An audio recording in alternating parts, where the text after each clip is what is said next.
మళ్ళీ ఏంది మీ బాధ మొదటికి వచ్చిందా మళ్ళా? మళ్ళీ మొదటికే ఉండదు మేడం, తగ్గదు అది, తగ్గది. ఎన్ని చెప్పినా కానీ తగ్గది మాకు. మరి మేము చచ్చిపోతే కూడా మనకి భూమి ఇయ్యం రేవంత్ రెడ్డి, ఇయ్యం. మళ్ళీ వస్తారు అడుగుతున్నారా భూమి కావాలని? మొన్న సర్వే చేయడానికి వచ్చిండ్రు, సర్వే చేయనియలేం. పక్కల ఊరోళ్ళు ఇచ్చిండ్రు, వాళ్ళు చేసిండ్రు. కానీ మా తండగాడికి మేమైతే రానియలేం. మేము ఎందుకు రానిస్తాం మేడం? మేము ఇంత తిప్పల పడి, మేము కష్టాలు పడి, జైల్లో పడి 3 నెలలు మేము కష్టాలు పడి కూడా మనకి భూమి ఇస్తామా మేడం? మేము భూమి మాత్రం మనకి సస్తే అయ్యాం. బలవంతంగా లాక్కుంటామంటున్నారు కదా. లాక్కుంటా కూడా మేము మా మీద అందరికి చంపి తీసుకోక ఇట్లా లాగని కదా. మేము కూడా గాజు తోడుకోలేము, మేము కూడా పోరాడతాం. ఎట్లా లాక్కుంటారో చూస్తాం మేము. ఎట్లా లాక్కుంటారో మేము కూడా చూస్తాం.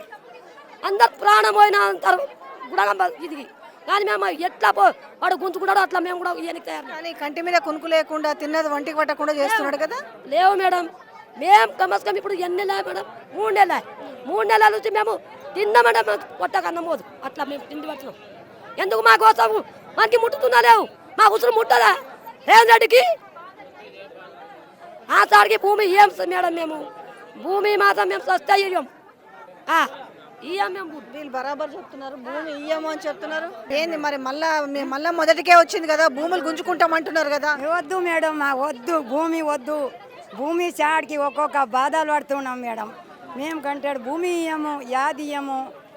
ముందు మాకు మా నద్ద నాత్రి వచ్చి తలుపులు ఇలా కొట్టి దెబ్బలు దాకే ఈడ దాకే బొక్క మింత వాసే.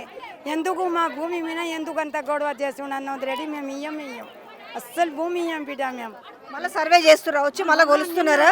పోలీసు వాళ్ళు బిడ్డ వద్దంటే మాకు దొబ్బి వద్దున్నారు.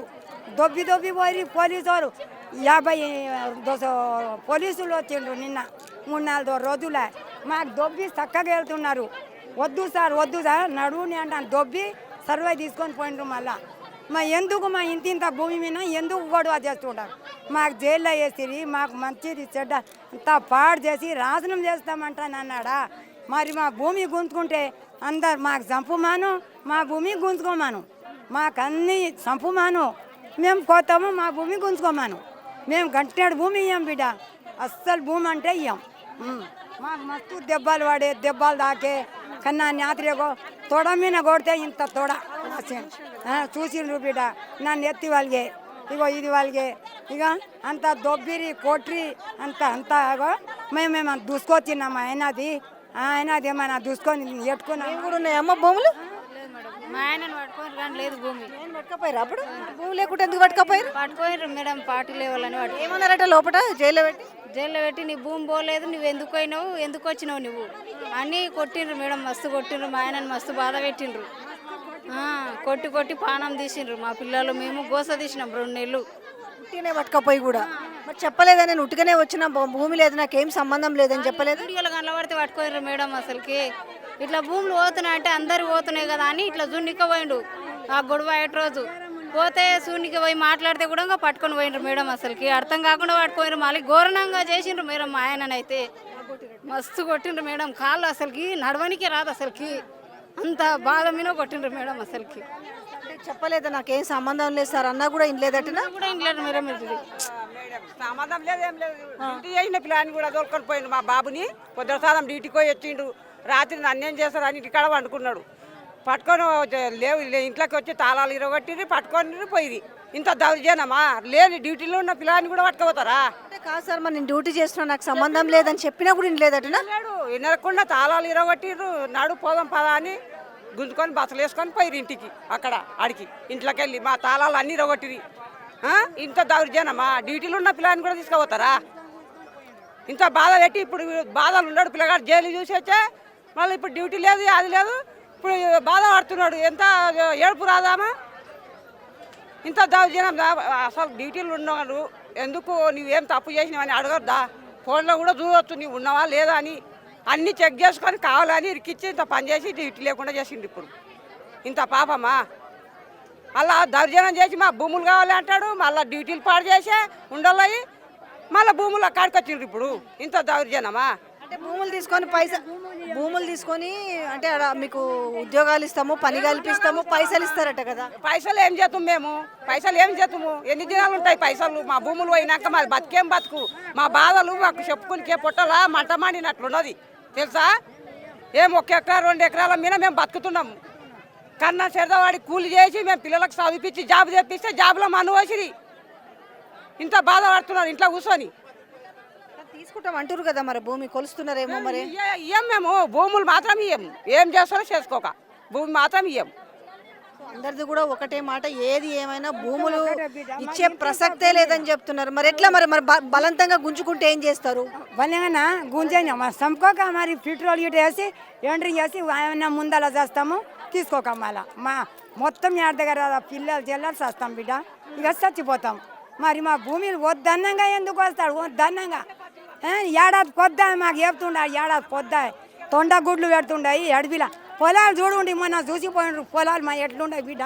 పొలాలు పంట వండడు భూములు, ఆ పంటలో బతుకుతుండాం మేము. ఒక్క పంట అంటే 2 పంటలు ఆడిది భూమి బిడ్డ. అందులో బతికి మేము బతుకు తెరి చేస్తాం. నీ జాబ్ వద్దు, నీ ఆస్తి వద్దు, నీ లక్షల కోట్లు వద్దు, మా భూమి మాకే కావాలి. మేమంటే ఇయ్యం. అందరితో కూడా ముక్త కంఠంతో కూర్చున్న వాళ్ళందరినీ చూస్తున్నారు. వీళ్ళందరూ కూడా కేటీఆర్ వస్తున్నాడు అంటే రైతు భరోసా మీద ధర్నా చేయడం దీక్ష కోసం వస్తుంటే వీళ్ళందరూ కూడా తమ బాధల్ని అంటే ఇచ్చిన హామీలు నెరవేర్చకపోగా, రేవంత్ రెడ్డి ఏవైతే 6 గ్యారంటీ హామీలు ఇచ్చిరో వాటిని నెరవేర్చకపోగా సో మమ్మల్ని మొత్తం కూడా ఇబ్బందుల పాలు గురి చేస్తున్నాం. మేము భూములు ఇయ్యము అంటే బలవంతంగా భూములు గుంజుకుంటున్నారు. మళ్ళా వస్తారు, సర్వేలు చేస్తారు, వేల మంది పోలీసులు వస్తారు కదా, మా భూములు దండుకునే ప్రయత్నం చేస్తారు. కానీ ఆనాడైనా ఈనాడైనా ఒక్కటే మాట చెప్తాను, సావనికైనా సిద్ధమే, మమ్మల్ని సంపి భూములు తీసుకుంటారు కానీ మా భూములు మాత్రం ఇచ్చే ప్రసక్తే లేదని చెప్తారు. ఇక్కడ వచ్చిన వాళ్ళందరూ కూడా ఆ భూములు కోల్పోతున్న మనం మహిళల్ని చూడొచ్చు. సో గతంలో ఇందులో ఉన్న వాళ్ళు కొంతమంది ఢిల్లీ వరకు కూడా వెళ్ళొచ్చారు. ఎన్ఎస్ఎస్ వాళ్ళందరూ కూడా ఇప్పుడు కేటీఆర్ని కలిసి తమ గోడ్ని వెళ్ళబోసుకొని తమ బాధను చెప్పుకోవాలనుకుంటున్నారు. మా భూములు ఎట్లయినా కాపాడు అంటున్నారు. సో మేము మార్పు కోసమని కాంగ్రెస్ పార్టీని గెలిపిస్తే ఇదే కాన్స్టిట్యున్సీ అయిన రేవంత్ రెడ్డి కనీసం కనికరించట్లేదు అనేసి మహిళలందరిలో కూడా వాళ్ళందరూ కూడా ఆవేదన వ్యక్తం చేస్తున్నారు. మీడియా మిత్రులు మాట్లాడిస్తున్నారు. నిజంగా అంటే ఒక మెయిన్ స్ట్రీమ్ మీడియా చూడొచ్చు, ఒక్కరు కూడా మనకి ఇక్కడ కనపడతలేదు. వేల మీద లెక్కబెట్టే 1 2 సోషల్ మీడియా వచ్చేసి వీళ్ళ బాధలను చూపించే ప్రయత్నం చేస్తుంది, వీళ్ళ ఆవేదనని చూపించే ప్రయత్నం చేస్తుంది, వీళ్ళ ఆవేశం చూపించే, వీళ్ళ ఆక్రోధన అంటే వాళ్ళ కడుపు మండిపోతుంది. తిండి వంట పడతలేదు, నిద్రలు లేవు, ఏ క్షణంలో ఏం జరుగుతుందో తెలియని పరిస్థితి కనిపిస్తుందని చెప్తున్నారు కొంతమంది. మనం ఇందాక అమ్మాయిలది కూడా తీసుకున్నాం. ఏంటంటే గతంలో రేవంత్ రెడ్డి ఇవి తొండలు గుడ్లు పెట్టని భూములు అంటే కాదు నాయన, ఇవి 3 పంటలు పండే భూములు, ఇవి తొండలు గుడ్డు పెట్టని భూములు కాదంటూ ఆ పిల్లలు మాట్లాడుతూ ఇంకొకటి పెయిడ్ ఆర్టిస్టులని మాట్లాడుతున్నారు. అంటే నోరుకి ఏదొస్తుంది మాట్లాడమేనా? మా భూములు పోతుంటే మేము ఇవాళ మీడియా ముందుకు వచ్చినాం, సోషల్ మీడియా ముందుకు వచ్చినాం తప్ప మాకేం అవసరం? అసలు మమ్మల్ని పట్టుకొని మమ్మల్ని ఎందుకు అగౌరవపరుచుకుంటూ మాకు కూడా ఒక సెల్ఫ్ రెస్పెక్ట్ అనేది ఉంటుంది. ఎవడో పైసలు ఇస్తే మేమెందుకు వచ్చి మాట్లాడతాం? మా ఆవేదన కదా ఇది, మా ఆవేదన ఎందుకు పట్టించుకోవట్లేదు అన్నట్టు ఇక్కడికి వచ్చిన మహిళలందరూ కూడా ఒకే మాట ముక్త కంఠంతో మాట్లాడుతున్నారు.